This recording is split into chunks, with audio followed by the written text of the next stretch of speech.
런쥔 버스마사이로 네. 런쥔 버스마사이로 네. 런쥔 버스마사이로 네. दिनै जिब्रै चिरांगड़ block United पिपल पार्टीनि एबारैनो जेनोखि जोंहा इलेक्सन स्टारिं अफिस खुलिनाय हाबाफारि बे हाबाफारिखौ जोङो जागायनो आखायाव लाबाय दा जोङो गोबाव खालामालासिनो थोंजोङै दिनैनि जोंनि स्टारिं कमिटिनि मावखुलि बेखौ थोंजोङै खुलिनो थाखाय जोंनि मानगोनां बिजाथिनि आखाइजोंनो जों खुलिगोन बे समाव जों मानगोनां बिजाथि सारखौ बरायनानै लाग्रोनो आं खावलायबाय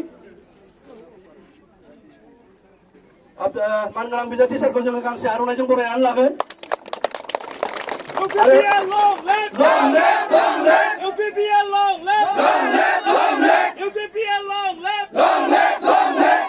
आरो बे समाव Busumutari long live! Long live! Long live! Ronjan Busumutari long live! Long live! Long live! Ronjan Busumutari Jindabad! Jindabad! Jindabad! Ronjan Busumutari Jindabad! Jindabad! Jindabad! UPPL long live! Long live! Long live! UPPL long live! Long live! Long live! UPPL Jindabad! Jindabad!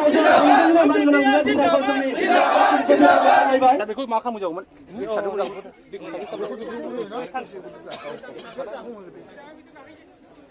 बुंबाय थानांला दा खेबसेनो जोब्बाय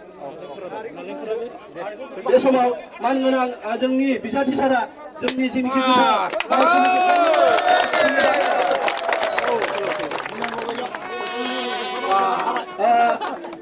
UPPL long live!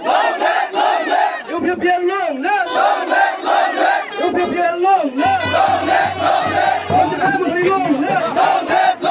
Ronjan Busumutari long live! Ronjan Busumutari long live! Ronjan Busumutari long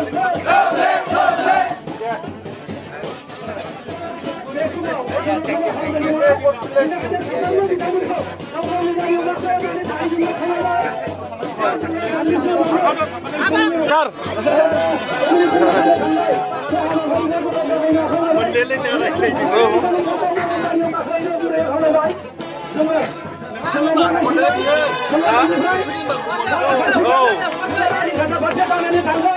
बेनिखायनो साफ्रोमखौबो जाहाथे discipline लानो गारिखौ सालायो बिनि थाखाय गुरैयै खावलायबाय जाहाथे बारसा खालामा आरो गाव गावनि डिसिप्लिनखौ मेनटेन खालामनानै डिसिप्लिन भाबैनो जोङो सहैनांगोन आरो बिनि उनाव जोंहा नमिनेसनाव थांनायनि उनाव गानि खाथियाव मोनसे मार्केटारि एबा सुबुंफोरखौ लानाय जादों बेनिखायनो साफ्रोमखौबो जोङो फोसा थाङालासिनो बे रानि खाथियाव फैनानै मार्केटारिखौ बाहागो लाहैनो खालामनानै अननानै बिजाथि बिथांमोन जाहाथे रायजो राजा बिथांमोना गारबाया खावलायबाय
केन्डिडेट फैगासिनो केन्डिडेट बिआर फेरेंगा